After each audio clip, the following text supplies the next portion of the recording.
హరీష్ రావు గారు, మీరు మాట్లాడుతూ వికారాబాద్ ప్రజలు చూస్తున్నారు అన్నారు. వికారాబాద్ ప్రజలు కాదు, రాష్ట్ర ప్రజలు, దేశ ప్రజలు, ప్రపంచ ప్రజలంతా చూస్తున్నారు.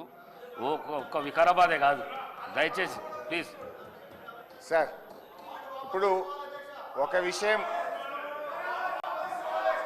అవును, ఈ సభ జరుగుతున్న తీరును రాష్ట్ర ప్రజలు, సిద్దిపేట ప్రజలు, వికారాబాద్ ప్రజలు, దేశ ప్రజలు అందరూ చూస్తున్నారు.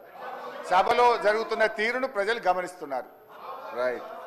అధ్యక్ష, గౌరవ డిప్యూటీ స్పీకర్ గారు, గతంలో సభ ఎట్లా జరిగింది, ఇప్పుడు ఎట్లా జరిగింది అని ఒక్క నిమిషం. I'm quoting rules book. Deputy CM, అదే సారీ, సీఎం అవుతారేమో ఫ్యూచర్లో, మంచిదే కదా. We want him to become a CM. అయితే అధ్యక్ష, హరీష్ రావు గారు, మీరు మాట్లాడుతూ డిప్యూటీ స్పీకర్ అన్నారు. డిప్యూటీ స్పీకర్ కాదు, డిప్యూటీ సీఎం అని. ఓకే, గౌరవ డిప్యూటీ సీఎం గారు, ఇంతకుముందు వారు డిప్యూటీ స్పీకర్ గా పనిచేసినారు. మాకు పాత మిత్రబంధం ఉంది వారికి నాకు. అయితే అధ్యక్ష, గౌరవ డిప్యూటీ స్పీకర్ గారు, డిప్యూటీ సీఎం గారు గతంలో ఇప్పుడు ఉన్న రూల్స్ గురించి మాట్లాడారు. I'm quoting rules book sir, assembly rules book, page number 86, paragraph number 232(2). Public